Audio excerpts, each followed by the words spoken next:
Bonjour à tous, bienvenue dans cette nouvelle vidéo. Alors aujourd'hui, on reprend un peu les vidéos un peu plus business et marketing parce qu'aujourd'hui, je vais vous présenter une structure de prospection avec Loom. Et alors, quand je dis avec Loom, c'est un exemple, c'est un des médias parmi les autres que vous pouvez utiliser pour prospecter. Il faut comprendre que cette structure est sensiblement la même également si vous voulez prospecter par téléphone, par email, etc. Le médium, c'est pas tellement important. Là, l'idée, c'est vraiment de vous présenter une structure pour approcher un prospect et intéresser un prospect, notamment avec Loom. Donc là, je me suis mis sur l'écran parce que j'ai prévu de vous montrer cette structure en 5 étapes sur la gauche. Je vais ici noter les 5 étapes que vous devez suivre dans chaque approche de prospection. Et là, bon, bien évidemment, comme d'habitude, il n'y a pas de vérité universelle. Ici, je vous montre seulement une recette. Par contre, qui a été éprouvée, qui marche très bien pour beaucoup de membres de devenir consultants. Vraiment, on l'a largement exploité cette méthodologie dans les coachings, le mentorat, dans la formation. Donc, je peux déjà vous assurer qu'elle fonctionne. Maintenant, c'est pas la seule qui fonctionne. Des recettes qui fonctionnent, il y en a plein. Mais voilà, aujourd'hui, c'est celle-ci que je vous présente. Alors, avant de démarrer, de passer à la structure, comme d'habitude, je vous invite fortement à venir me rejoindre sur Instagram. En ce moment, je suis extrêmement actif. En fait, comme vous le savez, pour tout le mois de juin, que ce soit sur YouTube ou sur Instagram, je publie tous les jours. Donc, au moins une vidéo par jour sur YouTube et au moins un reel ou une publication par jour sur Instagram, en plus de toutes les stories que je fais. Donc, ça vaut la peine. Si vous voulez un peu plus de contenu SMMA, Instagram, ça vaut la peine aussi. Et écoutez, je vous propose qu'on passe directement au sujet du jour. Alors au niveau de la structure de prospection, en gros ce qu'il faut comprendre c'est que l'objectif ici c'est d'avoir une sorte de message de structure qu'on va envoyer à un prospect pour attirer son attention, pour attiser un peu sa curiosité et son intérêt et pour obtenir un R1. C'est vraiment l'objectif de cette structure, l'objectif de cette prospection.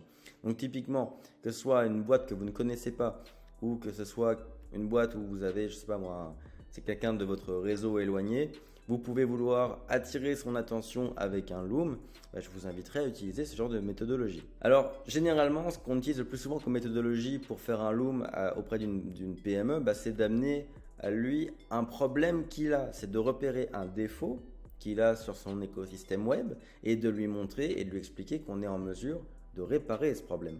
Ok ? Donc, l'idée ici, c'est de le faire, mais de le faire de la bonne façon. Je vois trop souvent des looms un peu trop agressifs à ce niveau-là. En mode, oui, j'ai repéré que tu n'avais pas de certificat SSL en 2021, c'est pas possible, donc je peux t'arranger ça. Aujourd'hui, si vous ne faites pas de publicité Facebook, c'est une énorme erreur. Vous voyez, tous ces trucs-là, c'est trop agressif, c'est trop vu et revu. Peut-être qu'à une époque, ça faisait un petit peu démarcation, d'être un peu cash, d'être un peu direct. Aujourd'hui, tout le monde le fait, donc ça marche pas. Et c'est juste désagréable pour la personne qui le reçoit. Donc, ce que je vous invite, c'est à respecter cette structure qui va commencer par une étape qui est qui va ressembler à ce qu'on ferait dans la vie de tous les jours avec un ami ou de la famille. C'est la flatterie.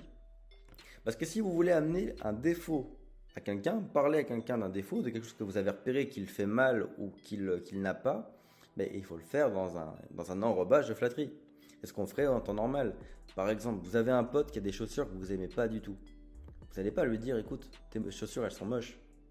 Non, vous allez lui dire, ah, j'adore ton haut, même ton pantalon, c'est vraiment cool, j'adore ton outfit aujourd'hui. Alors il y a juste les chaussures, je les aurais peut-être pas mis avec ça. Bon, je t'avoue, les chaussures, je suis vraiment moins fan. Globalement, bon, c'est pas mon truc. Mais par contre, ton outfit, le reste, j'adore. Vous voyez, on va faire passer le message. On va lui faire comprendre que les chaussures, ça va pas. Mais on va le faire après lui avoir complimenté l'ensemble, ce qui fait que globalement, la personne va se dire ok, 80% est bon, voilà, mais il y a le 20% des chaussures qu'il n'aime pas et éventuellement il va vous demander pourquoi tu n'aimes pas mes chaussures et là vous pourrez lui dire les choses. Mais on enrobe ça de flatterie. Parce que si vous lui disiez cash, enfin, la personne ne va pas vous demander pourquoi tu n'aimes pas mes chaussures, elle va dire ah bah t'aimes pas, tant mieux, c'est pas toi qui les portes, c'est tout. Donc il ne faut pas être trop agressif dans votre façon d'amener le défaut de la personne. Donc on commence par la flatterie, ça c'est la première étape.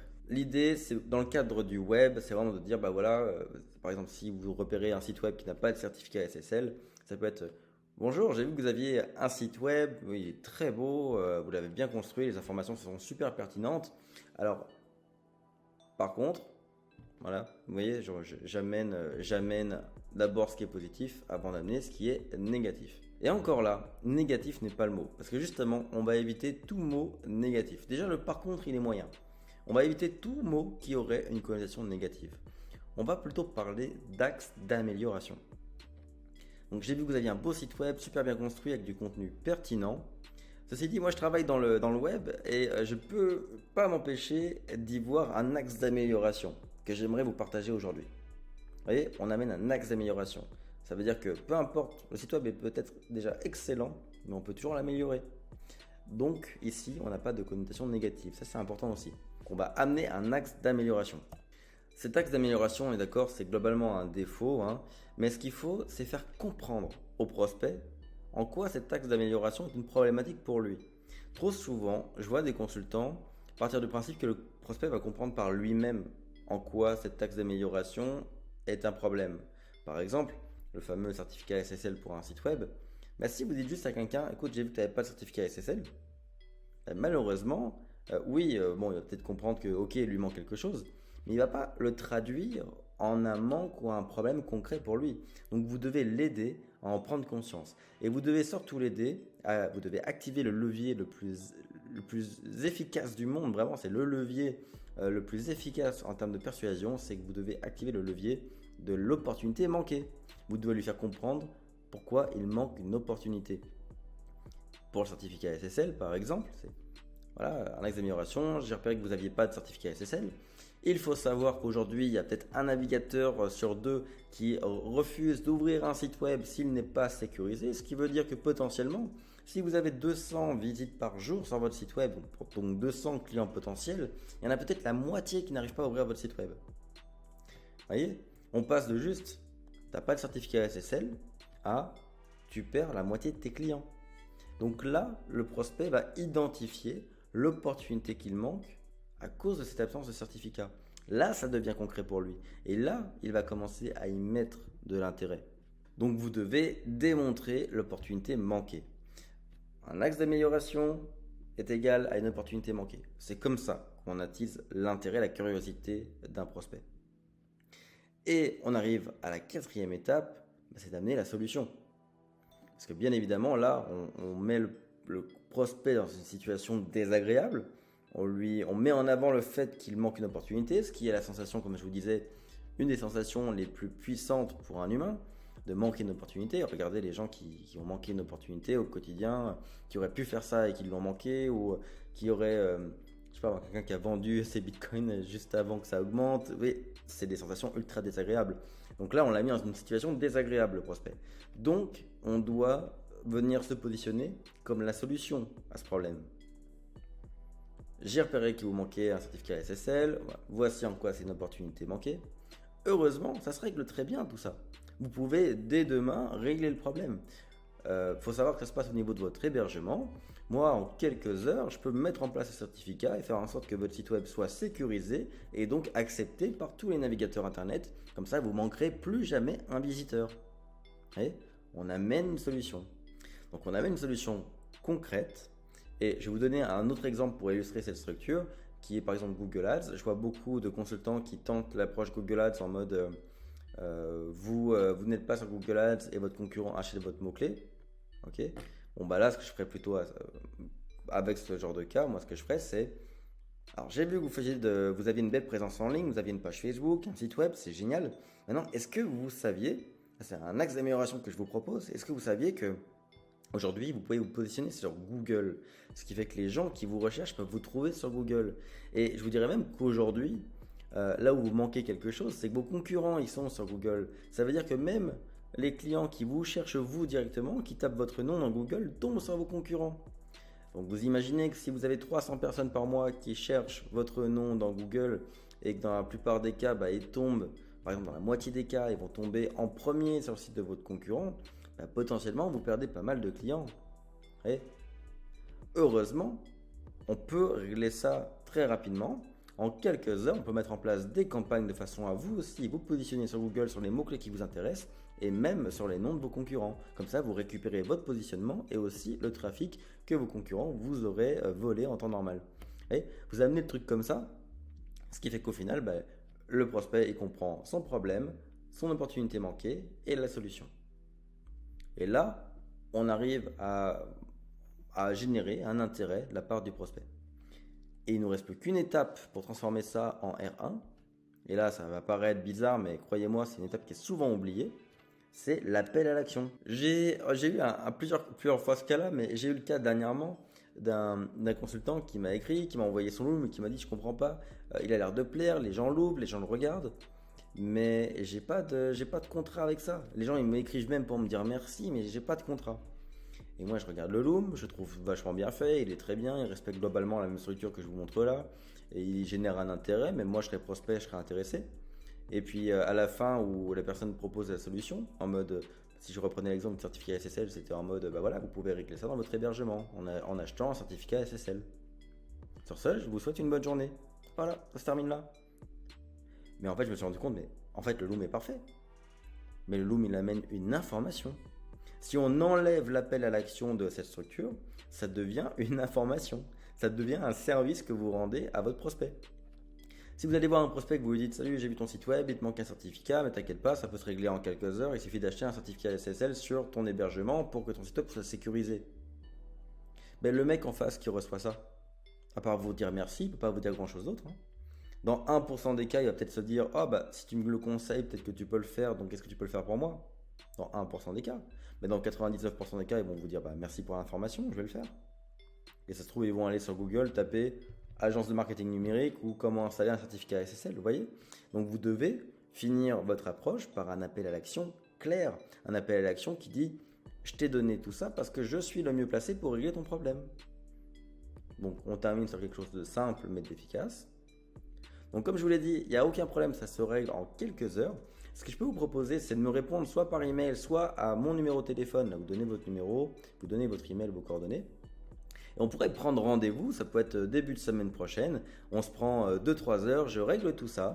Et éventuellement, là, vous pouvez même l'offrir. Si vous voulez être agressif, vous pouvez même l'offrir.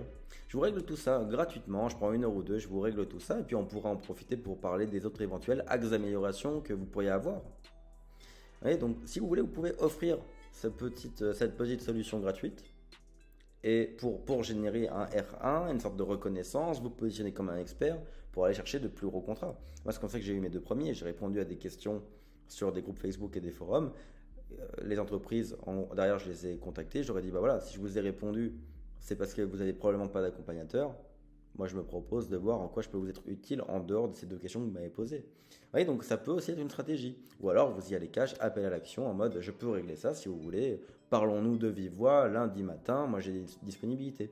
L'important, c'est qu'il y ait un appel à l'action. On flatte, on amène un axe d'amélioration, on démontre en quoi cet axe d'amélioration est aujourd'hui une opportunité manquée.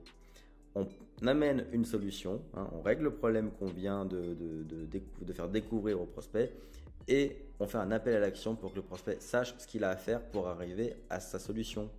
Parce que là, pour le moment, lui, il voit qu'il a un problème, il voit qu'une solution existe, mais il ne sait pas quoi faire. Donc, vous devez lui dire quoi faire, lui dire comment vous contacter et comment vous vous y prendriez pour régler son problème. Et à partir de là, vous avez son intérêt, vous avez sa curiosité et globalement, il n'a plus qu'à passer à l'action. Et franchement, vous allez avoir un beau taux de conversion sur ce genre de Loom ou ce genre d'approche. Comme je vous l'ai dit, cette structure, que ce soit sur Loom ou par mail ou par téléphone, c'est globalement la même chose. Vous allez avoir un beau taux de conversion parce que là, c'est construit. On a construit l'intérêt du prospect. Donc, l'étape numéro 6, c'est le rendez-vous. On close et on encaisse. Je termine avec un petit conseil rapide. Évidemment, le Loom, c'est un lien qu'on envoie. Donc, idéalement, pensez à vous présenter. Dans le Loom, vous pouvez commencer par une présentation de vous-même, mais aussi dans le mail ou dans le message que vous envoyez avec votre Loom, ou voilà, peu importe ce qui est l'enrobage de votre Loom ou de ce que vous envoyez, mais présentez-vous. En tout premier lieu, pensez bien à vous présenter. C'est le plus important, ok? Et ensuite, vous passez à cette structure. Écoutez, j'ai essayé de faire ça dans une vidéo pas trop longue. Là, on est dans les 15 minutes, donc ça va, je suis globalement dans ce que je m'étais prévu. L'idée ici, c'est vraiment de vous vous présenter cette structure, de vous aider à la mettre en place. Maintenant, évidemment, ça peut peut-être générer plein de questions, ce que je viens de vous présenter. J'imagine bien que vous devez avoir plein d'idées, des questions, des suggestions. N'hésitez pas à mettre tout ça en commentaire, je serais ravi de vous lire. Je suis toujours curieux de voir un peu comment vous interprétez ces structures, ce que vous prévoyez de faire, comment vous prévoyez de les mettre en place. Donc si vous avez des questions ou quoi, n'hésitez surtout pas à les mettre en commentaire et je vous répondrai dès que possible. Si cette vidéo elle vous a plu, je vous laisse y mettre un like pour me le dire. C'est comme ça que je vois un peu si les contenus vous plaisent. Donc si ça vous a plu, mettez-moi un like et j'en ferai d'autres comme ça.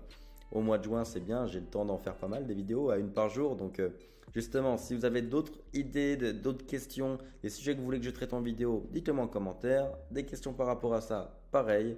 Et bah écoutez, en attendant, je vous laisse vous abonner à la chaîne et me rejoindre sur Instagram pour voir tous ces contenus tous les jours. Voilà, j'espère que ça vous a plu et je vous dis à très bientôt pour une prochaine vidéo.